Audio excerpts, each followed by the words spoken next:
بسم اللہ الرحمن الرحیم۔ السلام علیکم ورحمۃ اللہ وبرکاتہ۔ ناظرین، متقین کی ایک صفت یہ بھی ہے کہ ان کا ساتھ وہ راست بازوں کا ہوتا ہے، وہ اچھے لوگوں کا ساتھ دیتے ہیں، اچھے لوگوں کی میت ان کی ہوتی ہے، اور ایسے لوگوں کے ساتھ وہ زندگی گزارتے ہیں جن کی زندگی تقوی اور خدا ترسی کا نمونہ ہوتی ہے۔ اللہ تعالیٰ کا ارشاد ہے، یا ایھا الذین آمنوا اتقوا اللہ وکونوا مع الصادقین، اے ایمان والو اللہ سے ڈرو اور راست بازوں کا ساتھ دو، راست باز لوگوں کے ساتھ رہو۔ تو متقیوں کی ایک علامت یہ بھی ہے کہ وہ نیک لوگوں کے ساتھ رہتے ہیں، سچائی اختیار کرنے والوں کے ساتھ رہتے ہیں، ان لوگوں کے ساتھ رہتے ہیں جو انبیاء اور رسولوں کے راستے پہ چلتے ہیں، جو اس زمین کے اندر خیر کا کام کرتے ہیں، بھلائی کا کام کرتے ہیں، ایسے لوگوں کے ساتھ رہتے ہیں، وہ ایسے لوگوں کا ساتھ دیتے ہیں۔ تو تقویٰ کی علامت یہ بھی ہے کہ آپ کن کا ساتھ دیتے ہیں، کن کے ساتھ آپ رہتے ہیں، کن کے ساتھ آپ کا اٹھنا بیٹھنا ہے، آپ کی زندگی کا مشن کیا ہے، آپ کی زندگی کا مقصد کیا ہے، آپ کا ٹارگٹ کیا ہے اور آپ کا ہدف کیا ہے۔ متقین ان کی زندگی کا مقصد یہی ہوتا ہے کہ وہ خیر کا کام کریں، بھلائی کا کام کریں، اللہ کے دین کو پھیلانے کا کام کریں، تو وہ ایسے لوگوں کا ساتھ دیتے ہیں، ایسے لوگوں کی میت اختیار کرتے ہیں، ایسے لوگوں کی صحبت اختیار کرتے ہیں۔ آدمی اپنے مزاج کے لحاظ سے، اپنے ذوق کے لحاظ سے اپنی دوستیوں کا بھی معیار بناتا ہے، لوگوں کا بھی انتخاب کرتا ہے۔ تو ظاہر ہے کہ جو متقی ہوگا، خدا ترس ہوگا، جو اللہ سے ڈرنے والا ہوگا، تو ایسے لوگوں کو پسند کرے گا، ایسے لوگوں کے ساتھ اس کا اٹھنا بیٹھنا ہوگا۔ تو یہ بھی متقین کی علامت ہے کہ ان کا ساتھ اچھے لوگوں کا ساتھ ہوتا ہے، اور ایک اچھا گروپ وہ تشکیل دیتے ہیں، ایک ایسا گروپ تشکیل دیتے ہیں جو بھلائی کا کام کرے، خیر کا کام کرے، سماج کو بنانے کا کام کرے، سماج کو بگاڑنے والوں کا ساتھ نہیں دیتے ہیں، اور ان کے ساتھ ان کا اٹھنا بیٹھنا نہیں ہوتا ہے۔ اسی طرح سے تقویٰ کی ایک علامت یہ بھی ہے کہ آدمی حلال اور حرام کے درمیان جو مشتبہات ہیں، جو مشکوک چیزیں ہیں، ان سے بھی اجتناب کرے۔ آپ نے کہا کہ حلال واضح ہے اور حرام واضح ہے، اور ان دونوں کے درمیان بعض چیزیں ایسی ہیں جن کا معاملہ مشکوک ہے، مشتبہ ہے۔ تو جو آدمی اپنے دین کو، اپنے ایمان کو محفوظ رکھنا چاہتا ہو، اسے چاہیے کہ مشتبہات سے بھی بچے، ان سے بھی پرہیز کرے، ان سے بھی اجتناب کرے۔ اس کی مثال ایسے ہی ہے کہ جیسے کوئی چرواہا اگر ایسی چراگاہ کے پیچھے اپنی بکریوں کو چراتا ہے، اس کے قریب چراتا ہے جو کہ بادشاہ کے لیے خاص ہے، عام لوگوں کے لیے ممنوع ہے، تو اس بات کا خطرہ ہے کہ اس کی بکریاں اس چراگاہ میں منہ ڈال دیں گی، اس میں چلی جائیں گی، اور اس کے بعد اس کی پکڑ ہو جائے گی۔ تو اگر اسے بچنا ہے تو اس سے اپنے آپ کو دور رکھنا ہے۔ تو اسی طریقے سے دین میں جو واضح طرح سے حرام چیزیں ہیں، آدمی تو اس سے دور رہے گا ہی، جو چیزیں مکروہ ہیں ان سے بھی اس کو بچنا چاہیے، ان سے بھی اپنے آپ کو دور رکھنا چاہیے۔ تو ایک متقی کی علامت یہ بھی ہے، خدا ترسی کی علامت یہ بھی ہے کہ مشتبہ چیزوں سے بھی اپنے آپ کو بچایا جائے، حفاظت کی جائے، کہ کہیں ایسا نہ ہو کہ دھیرے دھیرے آدمی حرام میں داخل ہو جائے گا، حرام کی طرف چلا جائے گا، حرام میں پڑ جائے گا۔ اس لیے آپ کو بچانے کی کوشش کرنی چاہیے۔ تو متقین کی ایک علامت یہ بھی ہے کہ وہ مشتبہات سے بچتے ہیں۔ اہل تقویٰ کی ایک علامت یہ بھی ہے کہ وہ عفو درگزر سے کام لیتے ہیں، ان کا دل بڑا کشادہ ہوتا ہے، وہ لوگوں کی غلطیوں کو معاف کرتے ہیں۔ موقع مل جاتا ہے انتقام لینے کا، لیکن اس کے باوجود بھی انتقام نہیں لیتے، قدرت کے باوجود معاف کرتے ہیں۔ تو عفو درگزر یہ اہل تقویٰ کی علامت ہے، اہل ایمان کی علامت ہے، متقین کی علامت ہے۔ اللہ تعالیٰ نے فرمایا ہے، وَلْيَعْفُوا وَلْيَصْفَحُوا أَلَا تُحِبُّونَ أَن يَغْفِرَ اللَّهُ لَكُمْ، کہ لوگوں کو چاہیے کہ وہ عفو درگزر سے کام لیں۔ کیا تم یہ نہیں چاہتے کہ اللہ تمہارے گناہوں کو بخش دے؟ جس طرح سے تم چاہتے ہو کہ اللہ تمہارے ساتھ عفو درگزر کا معاملہ کرے، اسی طریقے سے تم کو بھی چاہیے کہ اپنے بھائیوں سے اگر کوئی غلطی ہو جائے تو ان کے ساتھ بھی عفو درگزر کا معاملہ کرو۔ تو یہ متقی کی ایک علامت ہے کہ اس کا دل بڑا کشادہ ہوتا ہے، لوگوں کو معاف کرتا ہے، عفو درگزر سے کام لیتا ہے، دل اس کا تنگ نہیں ہوتا ہے۔ حضرت عائشہ صدیقہ رضی اللہ تعالی عنہا کے ساتھ جو حادثہ پیش آیا جسے افک کا واقعہ کہا جاتا ہے، واقعۃ الافک کہا جاتا ہے، اس واقعے کے سلسلے میں جو تفصیلات ہے سیرت اور تاریخ کی کتابوں میں، اس سے بات معلوم ہوتی ہے کہ جن لوگوں نے اس واقعے میں اس بات کو پھیلانے میں، ادھر ادھر چرچا کرنے میں حصہ لیا، اس میں ایک حضرت مصطح بھی تھے، جو کہ حضرت ابو بکر کی کفالت میں تھے اور ان کا خرچہ حضرت ابو بکر دیتے تھے۔ تو جب برات کی آیتیں نازل ہوئیں، افک کے سلسلے میں جو حقیقت تھی وہ قرآن مجید میں واضح کی گئی، تب یہ معلوم ہوا کس طریقے سے یہ جھوٹا پروپیگنڈا کیا گیا، اس بات کو پھیلایا گیا۔ تو حضرت ابو بکر نے کہا کہ میں اب ان کو جو خرچہ دیتا تھا وہ نہیں دوں گا۔ تو قرآن میں یہ آیتیں نازل ہوئیں کہ بھئی عفو درگزر سے کام لینا چاہیے، کیا تم یہ نہیں چاہتے ہو کہ اللہ تمہارے ساتھ عفو درگزر کا معاملہ کرے؟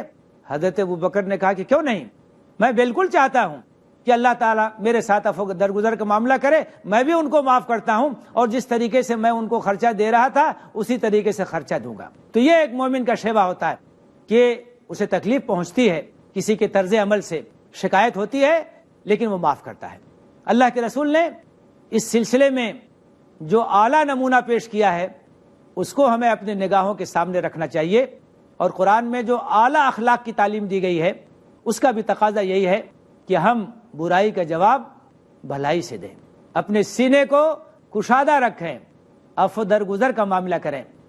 آپ دیکھیے کہ جب مکہ فتح ہوا، اللہ کے رسول صلی اللہ علیہ وسلم جب وہاں گئے اور اس کے بعد وہاں تمام لوگ اکٹھا ہوئے، اللہ کے رسول صلی اللہ علیہ وسلم نے صحن کعبہ میں خطبہ دیا اور اس کے بعد لوگوں سے پوچھا کہ تمہیں کیا توقع ہے، تمہارے ساتھ کیا سلوک کیا جائے؟ تو لوگوں نے کہا کہ ہمیں اس بات کی توقع ہے کہ آپ ایک نیک اور شریف انسان ہیں، اور آپ ہمارے ساتھ جو معاملہ کریں گے وہ اچھا معاملہ ہوگا، عفو درگزر کا معاملہ ہوگا۔ آپ ذرا سوچئے کون لوگ ان کے سامنے تھے؟ وہ لوگ تھے جنہوں نے مکے میں آپ کو اور آپ کے ساتھیوں کو رہنے نہیں دیا، ایمان لانے کی وجہ سے طرح طرح سے ستایا۔ کیسے کیسے لوگ تھے جنہوں نے ظلم اور ستم کے پہاڑ توڑے، اور جن کی سرکشی، جن کی نافرمانی اور جن کی دشمنی بالکل واضح تھی۔ لیکن اللہ کے رسول نے کیا معاملہ کیا ان کے ساتھ؟ آپ نے اعلان کیا، لا تثریب علیکم اليوم اذهبوا فانتم الطلقاء، جاؤ، تمہارے اوپر کوئی مواخذہ نہیں، کوئی گرفت نہیں ہے، ہم تمہیں آزاد کرتے ہیں، ہم تمہیں معاف کرتے ہیں، ہم تمہارے ساتھ عفو درگزر کا معاملہ کرتے ہیں۔ کتنی بڑی مثال ہے تاریخ میں کہ آپ نے جانی دشمنوں کو، جن لوگوں نے دشمنی میں کوئی کسر نہیں چھوڑی تھی، ان لوگوں کو آپ نے معاف کر دیا، ان لوگوں کے ساتھ آپ نے عفو درگزر کا معاملہ کیا، اور اس کا اثر یہ ہوا کہ لوگ دائرہ اسلام میں داخل ہوئے۔ تو متقین کی ایک صفت یہ ہے کہ ان کا سینہ بڑا کشادہ ہوتا ہے، وہ عفو درگزر کا معاملہ کرتے ہیں، وہ اپنے سینے میں تنگی نہیں رکھتے ہیں، لوگوں کے ساتھ بہت کشادگی کے ساتھ پیش آتے ہیں۔ ایک سردار ثمامہ ابن اسال جو کہ مکہ اور مدینہ کے راستے میں تھا، اور وہ مسلمانوں کو پریشان کرتا تھا، کھلا ہوا دشمن تھا دین کا، اتفاق ایسا ہوا کہ وہ گرفتار ہو گیا، اور اس کو گرفتار کر کے مدینہ منورہ لایا گیا اور مسجد نبوی میں ستون سے باندھ دیا گیا۔ اللہ کے رسول صلی اللہ علیہ وسلم جب تشریف لائے اس کے پاس، تو آپ نے اس سے پوچھا کہ کیا سلوک کیا جائے تمہارے ساتھ؟ تو اس نے کہا کہ آپ اگر مجھے قتل کر دیں تو اس کا آپ کو حق ہے، لیکن اگر آپ مجھے معاف کر دیں تو ایک ایسے انسان کو معاف کریں گے جو احسان شناسی کرتا ہے، احسان فراموشی نہیں کرے گا۔ آپ نے ان کو چھوڑنے کا حکم دے دیا، ان کو معاف کرنے کا حکم دے دیا، حالانکہ جو کچھ انہوں نے کیا تھا سب کے سامنے تھا، جو دشمنی تھی دین سے، اسلام سے، مسلمانوں سے، وہ بھی بالکل واضح تھی، لیکن اللہ کے رسول نے عفو درگزر کا معاملہ کیا ان کے ساتھ۔ نتیجہ کیا ہوا کہ جب وہ آزاد کر دیے گئے، ان کی رسیاں کھول دی گئیں، تو وہ باہر گئے مسجد نبوی کے ایک باغ میں جا کر کے انہوں نے غسل کیا، اس کے بعد دوبارہ مسجد نبوی میں داخل ہوئے، اور لوگوں کو حیرت تھی کہ یہ دوبارہ کیوں آ رہے ہیں، اور آ کر کے انہوں نے اعلان کیا کہ اشہد ان لا الہ الا اللہ واشہد ان محمدا عبدہ ورسولہ، میں گواہی دیتا ہوں کہ اللہ کے سوا کوئی معبود نہیں، اور میں گواہی دیتا ہوں کہ محمد صلی اللہ علیہ وسلم اللہ کے بندے اور اس کے رسول ہیں۔ تو آپ دیکھیے کہ عفو درگزر کا اثر کیا ہوتا ہے، اس کردار کا اثر کیا ہوتا ہے کہ آدمی لوگوں کے دل کو جیت لیتا ہے، ان کے دلوں میں محبت پیدا ہو جاتی ہے، ان کے دل جو ہے وہ گرفتار ہو جاتے ہیں۔ تو متقین کی ایک صفت یہ بھی ہے کہ وہ عفو درگزر کا معاملہ کرتے ہیں، وہ اللہ کے بندوں کے ساتھ بہت ہی کشادہ دلی کا معاملہ کرتے ہیں، ان کا دل تنگ نہیں ہوتا ہے، ان کے دل کے اندر تنگ نظری نہیں ہوتی ہے بلکہ کشادگی ہوتی ہے۔ اس لیے عفو درگزر کا معاملہ کرنا چاہیے۔ یہ تقویٰ کی علامت ہے، یہ ایمان کی علامت ہے، یہ خدا ترسی کی علامت ہے، یہ پرہیزگاری کی علامت ہے، اور اس کے بڑے خوشگوار اثرات زندگی میں ظاہر ہوتے ہیں، لوگوں کے دلوں کو اسی کے ذریعے سے جیتا جاتا ہے۔ ناظرین، ہم یہاں ایک چھوٹا سا وقفہ لیں گے اور وقفے کے بعد گفتگو کا سلسلہ جاری رہے گا۔ وقفے کے بعد ناظرین پھر آپ کا استقبال ہے۔ متقین کی صفات میں اور ان کی علامات میں ایک اہم صفت توبہ اور استغفار ہے۔ انسان کمیوں سے عبارت ہے، غلطیاں ہوتی ہیں انسان سے، انسان ہے، انسان فرشتہ نہیں۔ مومن بھی ایک انسان ہی ہے، متقی بھی ایک انسان ہی ہے، اس سے بھی غلطی ہو سکتی ہے، لیکن اس کی پہچان یہ ہے کہ غلطی کے بعد اسے احساس ہوتا ہے، نادم ہوتا ہے، شرمندہ ہوتا ہے، اور اللہ کی طرف پلٹتا ہے اور وہ اللہ سے مغفرت چاہتا ہے۔ حضرت آدم علیہ السلام کا یہی کردار ہے جو قرآن نے پیش کیا ہے۔ ان سے غلطی ہوئی، اس کے بعد احساس ہوا، انہوں نے توبہ کیا، استغفار کیا، اور اللہ تعالیٰ نے ان کی توبہ کو قبول کیا۔ تو انسان میں اور ابلیس میں، آدم میں اور ابلیس میں جو فرق ہے وہ یہی ہے کہ ابلیس نے غلطی کی، نافرمانی کی اور اس پہ اڑ گیا، اور حضرت آدم علیہ السلام سے غلطی ہوئی تو انہوں نے ندامت کے ساتھ توبہ کیا، رجوع کیا، اللہ تعالیٰ نے ان کی توبہ کو قبول کر لیا۔ تو متقی کی ایک پہچان یہ ہے، اس کی علامت یہ ہے کہ اس سے کوئی گناہ سرزد ہو جاتا ہے تو وہ اسی پر قائم نہیں رہتا ہے بلکہ وہ شرمندہ ہوتا ہے اور اس کے اندر پشیمانی ہوتی ہے، توبہ کرتا ہے، استغفار کرتا ہے۔ اللہ تعالیٰ نے فرمایا ان الذین اتقوا اذا مسهم طائف من الشیطان تذکروا فاذا هم مبصرون، کہ جو متقی ہیں شیطان کی طرف سے کوئی وسوسہ ہو جاتا ہے، ان کا قدم پھسل جاتا ہے تو فوراً انہیں یاد آتا ہے اور اس کے بعد ان کی آنکھ کھل جاتی ہے، وہ پلٹ آتے ہیں، توبہ کرتے ہیں، استغفار کرتے ہیں۔ والذین اذا فعلوا فاحشۃ او ظلموا انفسهم ذکروا اللہ فاستغفروا لذنوبهم ومن یغفر الذنوب الا اللہ ولم یصروا علی ما فعلوا وهم یعلمون، کہ متقی وہ ہیں کہ اگر ان سے کوئی برائی سرزد ہو جائے، گناہ کر کے اپنے اوپر اگر وہ کوئی ظلم کر بیٹھے، ذکر اللہ، تو انہیں اللہ کی یاد آتی ہے، کانپ جاتے ہیں کہ انہوں نے اللہ کا حکم توڑ دیا، اللہ کی ناراضگی مول لی، اللہ کی شریعت کی نافرمانی کی، اللہ کے حکم کو پامال کیا، تو انہیں اللہ کی یاد آتی ہے، کانپ جاتے ہیں۔ فاستغفروا لذنوبہم، اور پھر وہ فوراً استغفار کرتے اللہ سے اپنے گناہ کے لیے معافی چاہتے ہیں۔ وَمَن يَغْفِرُ الذُّنُوبَ إِلَّا اللَّهُ، اور اللہ کے سوا کون ہے جو گناہوں کو معاف کرے، اللہ ہی گناہوں کو معاف کرتا ہے۔ وَلَمْ يُصِرُّوا عَلَى مَا فَعَلُوا وَهُمْ يَعْلَمُونَ، اور جان بوجھ کر کے گناہوں میں لت پت نہیں رہتے ہیں، گندگی میں لت پت نہیں رہتے ہیں۔ مومن کی پہچان یہ کہ ان سے گناہ سرزد ہو جائے تو وہ توبہ کرتے ہیں، اللہ کی طرف پلٹتے ہیں اور اپنے گناہ پہ شرمندہ ہوتے ہیں۔ اور اللہ تعالیٰ کو یہ ادا بہت زیادہ پسند ہے، انسان سے گناہ ہو جائے اور اس کے بعد اس کو احساس ہو کہ اس کا ایک رب ہے جو اسے معاف کرتا ہے، اور وہ ندامت کے ساتھ اللہ کی طرف متوجہ ہو، تو اللہ تعالیٰ کو یہ بات بہت پسند ہے، وہ توبہ کو قبول کرتا ہے، اس بات سے خوش ہوتا ہے کہ بندہ اس کی طرف پلٹے، اس سے معافی مانگے، اپنے گناہوں کے لیے شرمندہ ہو، اس کے آنکھ سے آنسو کے قطرے بہیں۔ چنانچہ اللہ کے رسول صلی اللہ علیہ وسلم نے ایک مثال کے ذریعے سے اس بات کو سمجھایا ہے کہ جب کوئی بندہ توبہ اور استغفار کرتا ہے تو اللہ تعالیٰ کو کتنی خوشی ہوتی ہے۔ اس کو آپ نے ایک مثال کے ذریعے بتایا کہ ایک آدمی سفر کر رہا ہے صحرا میں، جہاں کوئی آبادی نہیں، کوئی انسان نہیں، اور وہ اپنی اونٹنی کے اوپر سوار ہے۔ راستے میں ایک جگہ آرام کے لیے تھوڑا سا وہ اترا اور اپنی سواری کو چھوڑا اور وہاں ایک درخت کے نیچے لیٹ گیا. اس کی آنکھ لگ گئی. تھوڑی دیر کے بعد جب اس کی آنکھ کھلی تو اس نے دیکھا کہ اس کی سواری غائب ہے. ظاہر ہے کہ اسی کی سواری کے اوپر اس کا کھانا پینا سب کچھ بندھا ہوا تھا اور صحرا میں ہے, وہاں کوئی دور تک کوئی نظر آنے والا نہیں ہے. گویا اب اس کی زندگی کے آثار نہیں ہیں, نہ کہیں کھانا ہے نہ کہیں پانی ہے. جو کچھ تھا اسی سواری پہ تھا. سواری نظروں سے کہیں اوجھل ہو گئی. وہ ادھر ادھر بہت تلاش کیا, تھک کر ہار کر کے زندگی سے مایوس ہو کر کے پھر اسی درخت کے نیچے آ کر کے لیٹ گیا. پھر اس کی آنکھ لگ گئی. اسی دوران اس کی وہ اونٹنی ٹہلتی ہوئی خود ہی وہاں پہنچ گئی اور اس کے بعد جب اس کی آنکھ کھلی تو اس نے جب دیکھا تو کتنی خوشی ہوئی ہوگی, کتنی مسرت ہوئی ہوگی. مایوسی کے بعد امید کی کرن نظر آ گئی.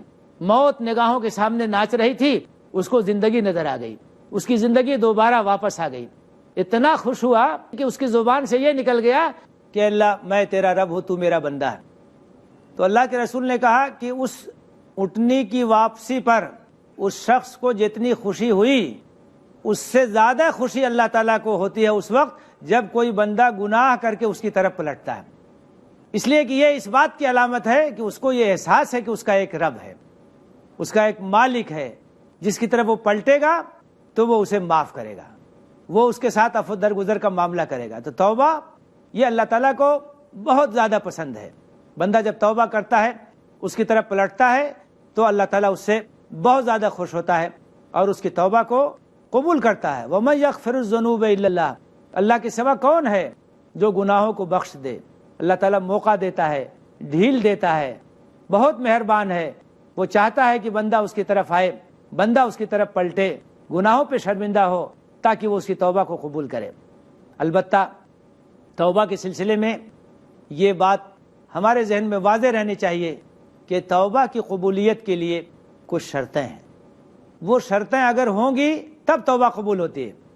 پہلی شرط یہ ہے کہ جو گناہ ہم نے کیا ہے اس پر شرمندگی اور ندامت ہونی چاہیے. آدمی کو احساس ہونا چاہیے کہ اس نے غلط کیا, اس نے اللہ کا حکم توڑ کر کے ایک بہت زبردست غلطی کی ہے. یہ احساس ندامت ہونا چاہیے, شرمندگی کا احساس ہونا چاہیے. یہ پہلی شرط ہے توبہ کے لیے.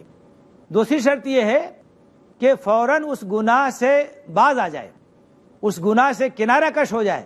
یہ نہیں کہ توبہ توبہ بھی کیے جا رہا ہے اور اسی گناہ میں پڑا ہوا ہے. آدمی کو جب یہ احساس ہو جائے کہ وہ گندگی میں ہے تو اس کو فوراً وہاں سے دور نکلنا چاہیے, غلاظت کے گڈھے سے اپنے آپ کو نکالنا چاہیے, باہر کرنا چاہیے. تو دوسری شرط یہ ہے کہ آدمی اس گناہ سے باز آ جائے, اس گناہ سے دور ہو جائے. اور تیسری شرط یہ ہے کہ اس بات کا ارادہ کرے کہ آئندہ جو ہے اس گناہ کو نہیں کرے گا. یہ نہیں کہ شام کو گناہ کیا, صبح کو توبہ کیا, پھر شام کو گناہ کیا, پھر صبح کو توبہ کیا.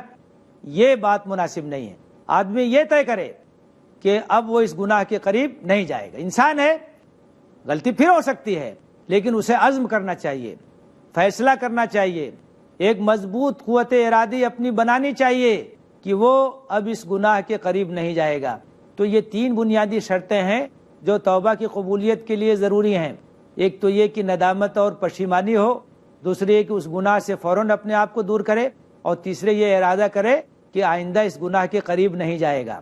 اور اگر اس گناہ کا تعلق بندوں کے حقوق سے ہے تو پھر ایک چوتھی شرط بھی جڑ جائے گی کہ جس بندے کی حق تلفی ہوئی ہے اس کے ساتھ بھی آپ جائیں, اس سے معافی مانگیں, اس کا حق اس کو ادا کریں. مثال کے طور پر اگر آپ نے کسی کی چوری کر لی ہے تو چوری کر لیے صرف توبہ کرنے سے کام نہیں چلے گا. جس کا مال چورایا اس کو جا کے واپس کیجیے. کسی کو گالی دے دی ہے تو آپ جا کر کے اس سے معافی مانگیے, اس سے معذرت کیجیے, کیونکہ بندوں کا جو حق ہوتا ہے اس کے سلسلے میں شریعت نے بہت واضح طور سے یہ بات کہی ہے کہ جب تک بندہ نہیں معاف کرے گا تو اللہ تعالیٰ بھی اسے معاف نہیں کرے گا. تو اگر حقوق العباد سے تعلق ہے, انسانوں کے حقوق سے تعلق ہے, تو یہ چوتھی شرط جڑ جاتی ہے کہ آپ جا کر کے اس کا حق اسے دیں, اس سے معافی مانگیں, اس سے معذرت کریں. یہ شرطیں جب پوری ہوتی ہیں تب توبہ جو ہے وہ قبول ہوتی ہے. تو یہ توبہ اور یہ استغفار یہ بھی متقین کی ایک علامت ہے. اللہ کے رسول صلی اللہ علیہ وسلم، جن کا مقام اتنا بلند اور اتنا اونچا ان کا مرتبہ تھا، اس کے باوجود آپ بیٹھتے تھے مجلس میں تو بار بار استغفار کرتے تھے، استغفار کے کلمات آپ کی زبان پر جاری رہتے تھے۔ تو یہ تقویٰ کی علامت ہے، یہ ایمان کی علامت ہے کہ آدمی استغفار کرے، توبہ کرے، اللہ کی طرف پلٹے۔ جب کوئی گناہ ہوتا ہے تو آدمی اللہ سے دور ہو جاتا ہے، اور جب وہ توبہ کرتا ہے، اللہ کی طرف پلٹتا ہے، پھر اللہ کے قریب آتا ہے۔ توبہ کے معنی پلٹنے کے ہیں، توبہ کے معنی ہی رجوع کرنے کے ہیں۔ تو جو اہل ایمان ہیں، جو اہل تقویٰ ہیں، ان کی صفت یہ ہے کہ وہ توبہ کرنے والے ہیں، استغفار کرنے والے ہیں۔ اور توبہ اور استغفار کے سلسلے میں یہ بات بھی پیش نظر رہنی چاہیے کہ ایسا نہ ہو کہ ٹالتے رہیں اور جب آخری وقت آ جائے تب اس کے بعد توبہ کریں۔ حدیث میں آتا ہے کہ اللہ تعالیٰ بندے کی توبہ قبول کرتا ہے، لیکن جب اس کی موت کا وقت آ جائے اور اس وقت توبہ کرے تو اس وقت توبہ نہیں قبول ہوتی ہے۔ جب فرعون ڈوبنے لگا تو اس وقت اس نے بھی توبہ کی تھی، تو کہا گیا ہے کہ آلان وقد عصیت من قبل، اب تم توبہ کر رہے ہو جبکہ اس سے پہلے تم سرکشی پر جمے رہے اور نافرمانی پہ جمے رہے۔ تو ایسے وقت میں توبہ قبول نہیں ہوتی ہے۔ توبہ تو ان لوگوں کی قبول ہوتی ہے جو ٹالتے نہیں ہیں، فوراً انہیں یاد آتا ہے، تذکروا، کہ کس کی انہوں نے خلاف ورزی کی ہے اور کس کی انہوں نے نافرمانی کی ہے، فوراً پلٹتے ہیں، شرمندہ ہوتے ہیں اور اللہ کی طرف آنے کی کوشش کرتے ہیں۔ تو توبہ اور استغفار، اللہ کی طرف پلٹنا، یہ بھی اہل تقویٰ کی ایک علامت ہے، متقین کی ایک علامت ہے۔ اور بندہ جب توبہ کرتا ہے، استغفار کرتا ہے، اللہ کی طرف پلٹتا ہے تو اس کا دل صاف ہو جاتا ہے۔ اللہ کے رسول نے فرمایا ہے کہ جب آدمی کوئی گناہ کرتا ہے تو اس کے دل پر ایک سیاہ دھبا پڑ جاتا ہے، اس کے بعد جب وہ توبہ کرتا ہے، استغفار کرتا ہے تو وہ دھبا مٹ جاتا ہے، اس کا دل پھر صاف ہو جاتا ہے۔ اور اگر توبہ اور استغفار نہیں کرتا ہے، پھر گناہ کرتا ہے تو وہ دھبا بڑھتا ہے، پھر گناہ کرتا ہے، پھر بڑھتا ہے، اور اسی طریقے سے دھیرے دھیرے اتنا بڑھ جاتا ہے کہ پورا دل سیاہ ہو جاتا ہے۔ ایسے ہی لوگوں کے بارے میں کہا گیا ہے کلا بل ران علی قلوبہم ما کانوا یکسبون، کہ ان کے دلوں پر ان کے برے کرتوت کی وجہ سے زنگ لگ گیا، اور جب زنگ لگ جائے گا، دل سیاہ ہو جائے گا، تو اس پر پھر کسی چیز کا اثر نہیں ہوگا، کسی نصیحت کا اثر نہیں ہوگا۔ اسی کو قساوت قلبی کہا جاتا ہے، دلوں کی سختی کہا جاتا ہے۔ لیکن جب آدمی توبہ کرتا ہے، استغفار کرتا ہے، اللہ کی طرف پلٹتا ہے، اللہ کی طرف رجوع ہوتا ہے، تو گناہوں کے جو اثرات ہیں وہ اثرات زائل ہو جاتے ہیں۔ اللہ سے دعا ہے کہ تقویٰ کا صحیح مفہوم ہمیں سمجھنے کی توفیق دے، اور تقویٰ صحیح طور سے ہمیں اختیار کرنے کی توفیق دے، اور متقین کی جو صفات ہیں ان صفات سے اللہ تعالی ہمیں متصف ہونے کی توفیق دے۔ آمین۔ وآخر دعوانا ان الحمد للہ رب العالمین۔